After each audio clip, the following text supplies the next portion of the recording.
Hey guys, welcome to this Keeping It Real special edition of Us in the Hospital.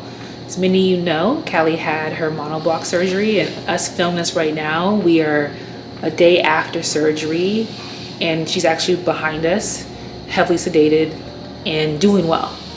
And we just wanted to hop on and really talk about a handful of things, like what is possible when you have a strong community behind you, the journey of being medical parents, and like surgery day, the feelings we had leading up to it, and just the gratitude that we have right now, and then just kind of like what's gonna happen next. Yeah.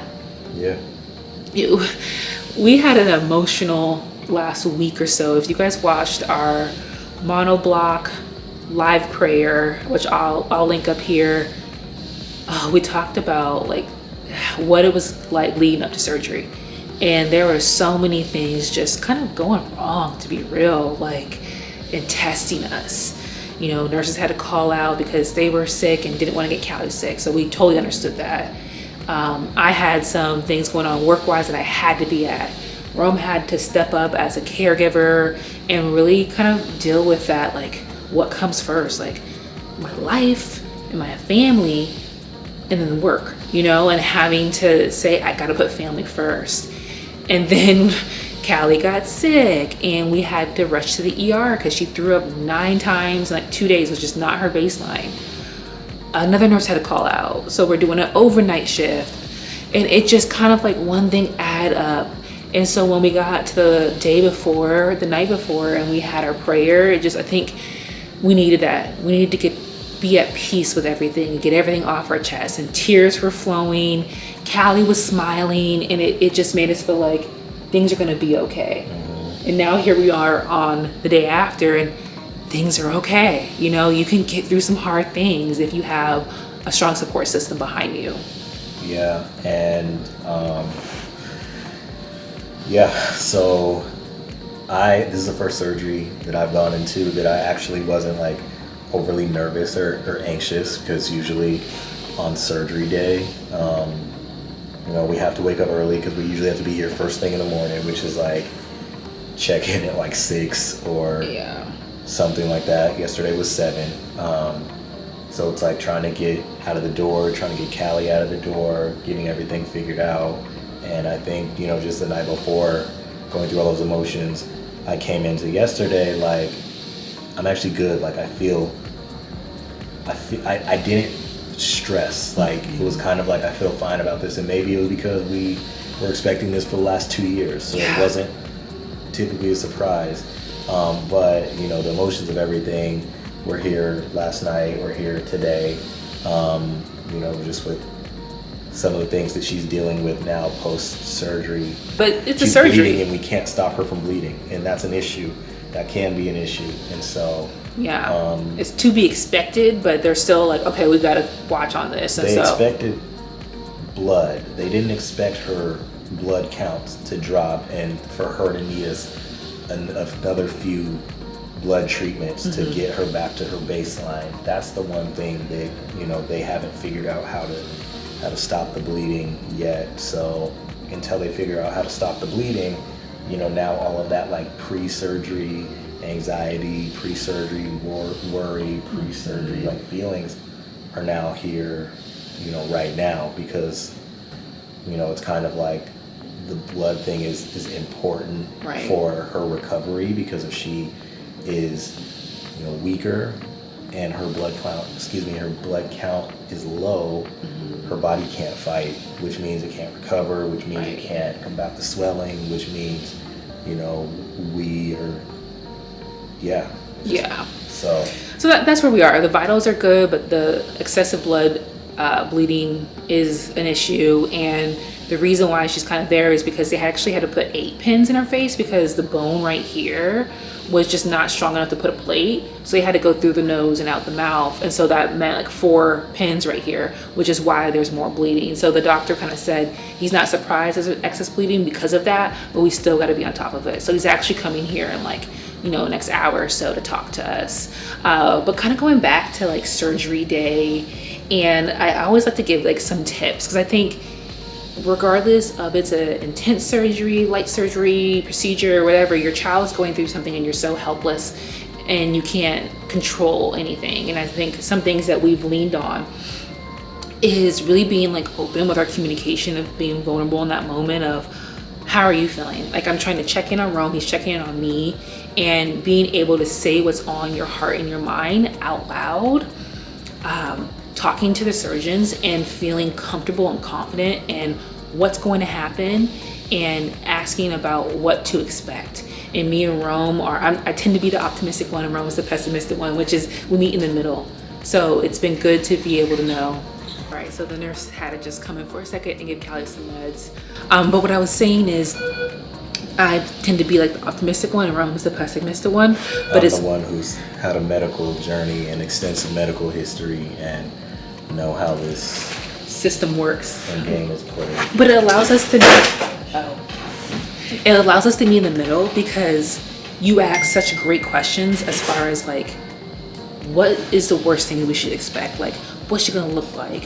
What are some of the difficulties you've seen in this procedure? And so we get a chance to really see like both sides of the spectrum of like, this could happen, but also it could go this way, and she could be out in 5 days.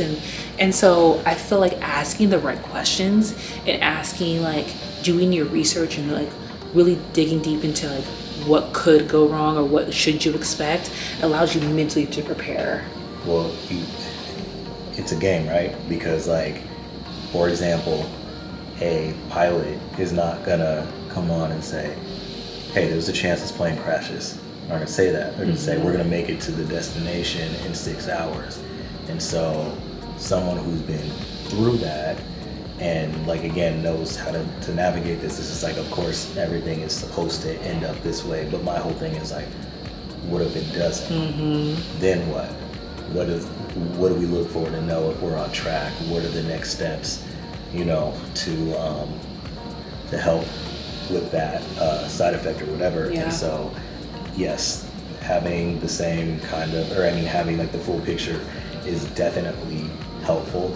I just, you know, I know Callie, I know me, I know what like has been told to me, I know what some previous doctors have told Callie, and I saw right through it right away, you know. And so we just want to make sure that we're doing the best to advocate for her, of course, but also too, like, it's a lesson, you know. It's each time is different. There's no one time it's the same. Like, even though the surgery can be the same, like, there's so many different things and possibilities that can happen, and you have to navigate through. So, and Callie is strong.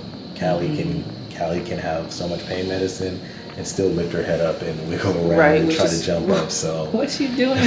And then I would say the third thing is like leaning into your community and making sure that you learn how to ask for help.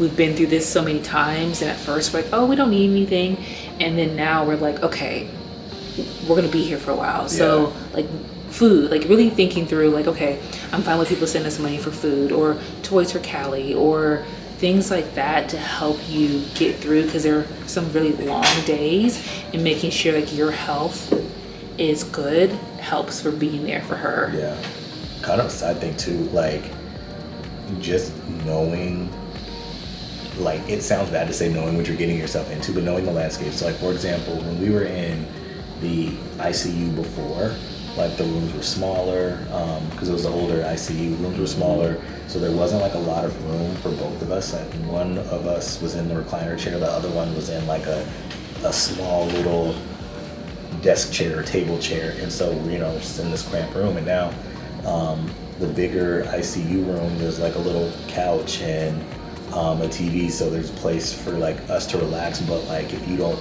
know that, you don't know how to prepare for that, Right. And you don't know how to prepare for the different things, like, you know, finding the cafeteria because the cafeteria closes, being able to get the stuff that you need delivered, where to have it delivered. So all of those things, like, I just feel like you almost have to treat it as like, all right, the medical plan, and like, what's the plan for you to like actually be there. But what I was gonna say is, yes, Callie's heavily sedated. She knows we're here. Yeah. And she knows, like, she can feel it. She can, I don't know what it is. Like, because again, with severe hearing loss. She can't hear us. She did open her eye a little bit to see us, but like she knew we were here before that. There was just like a comfort. Like last night too, there was a comfort. She got a little riled up, and then she like felt our presence. She calmed. Just okay. So yeah, it's not for the weak. Let me tell you, as someone who's been doing this. How you doing? Oh, hi. Okay. We'll be back. Okay, I mean, this is real time. This is our second break. We had the providing resident come in and give us an update, and pretty much same thing. We're still trying to monitor her blood and her heart rate. It's like 130, so we're trying to make sure she's comfortable. And then after that, the neurosurgeon team came in, and then we drew blood. There's a lot of moving parts, but luckily we've been here before, so like the beeps and noises going off, the doctors constantly coming in, is something that we're used to. Yeah, first time we were here in the NICU, like all you do is you hear, like Callie's on a ventilator, so like you can hear her breathing and all that stuff like that. But then when the machine starts going off, and it could be because she had like a deeper breath or a shallower breath, and then it triggered, or her respiratory rate went off, or her heart rate is a little up because of that, and we're just like what's going on? And you know, and they're not rushing in here or anything, so you're like, what's going on? Hello? Yeah, and like basically what happens is, you know, there's a screen with all the stuff on it, but when one of the numbers is either too low or too high, like there's a light that starts blinking on the outside of the room, so if there's anyone walking by outside and the nurse isn't at her post, like someone else will come in and check and whatnot. But yeah, it was a reality check at first, because we're just like, yeah, no one's coming in and this thing's still going off, and then like they may come in and just like silence it or whatever, and like now, you know, as we're home, we're just like, oh, her, you know, her oximeter goes off and it's saying like 70 degrees or whatever. We just mute that, or 70 degrees, 70 beats per minute, or whatever. And we just mute that. And just it might be she's moving too. Like she moved it, and so the sensor's so sensitive, it goes off. She coughs, anything. And so it goes back to your whole like navigating the hospital, also navigating the machines and being inside the room. So, you know, we're not going to be here too long, because I feel like we're also waiting for one more doctor to come in. And we have like a set of rules that we put on her care planned. When I tell you, every nurses did great. It's like mapped out, like it's the one that we follow at night, and that's why, because you guys are just like, oh, you guys are killing stuff. Like, yeah, like I mean, granted, we've been doing this, but like our nurses laid out every time specifically what to do. 2 a.m., 4 a.m., 6 a.m., exactly. 7 a.m. Like, yeah, but I was gonna say also, like on the board, we're like, call us in the morning, call us at shift change. We know when there's rounds. Like there's just certain things you gotta ask about. Rounds is when all of the doctors come together. So like in this case, neurosurgery, plastic surgery, dietitian, ENT, dietitian, pulmonary, they all come together and they stand outside a room and they bring up the patient. They say, patient Kalia Johnson, Pfeiffer syndrome, just had a monobloc distractor surgery, and then they start going through some of their changes, or like just kind of basic updates, like, you know, excessive bleeding or whatever, respiratory rate stable, we're gonna give her food, like that kind of thing. So yeah, and so that's great that you clarified that. So they're all on the same page too, and so we like get updates after that, so we can get the full picture rather than like one doctor at a time. And it's like, when you put it all together, that makes more sense than when you kind of call us separately. So that's one key thing that's been helping. But yeah, we've gotten, I had to tell Rome, you're doing a great job. Like, you're an amazing father, amazing medical dad. And I think so many times, yeah, you gotta accept that, because we function at a high level. We have high expectations, and it's until other people say, whoa, this ain't normal. Whoa, you guys are doing a great job on a doctor side, on the medical side, where it's like, oh, it's crazy. Okay. We've had so many doctors in the last week and nurses be like, you guys are on top of it. I've never seen a family so organized. I've never seen someone know their daughter's medical history so well. Like, whoa, you guys are navigating this so well. And we're like, oh, thanks. And I just had to take a moment and be like, pat yourself on the back. Like, we deserve that. Like, we're doing amazing. We're kicking ass. Like, that's just, it feels good to hear. And we just are every day we just wake up and we go through it, and this is just kind of our lives, that we don't take a chance to step back to be like, wow, we're doing a lot.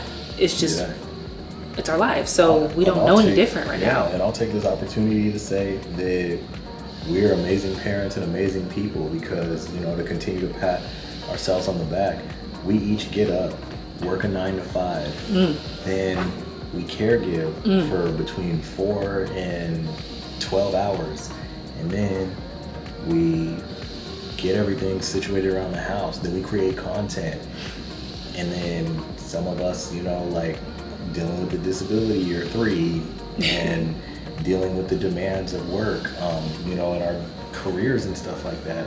And then I'm a content creator too, and so it's like we're juggling all of this, but yet she's at the top of she's still thriving, and she's thriving. We're never gonna drop the ball on our baby and everything else.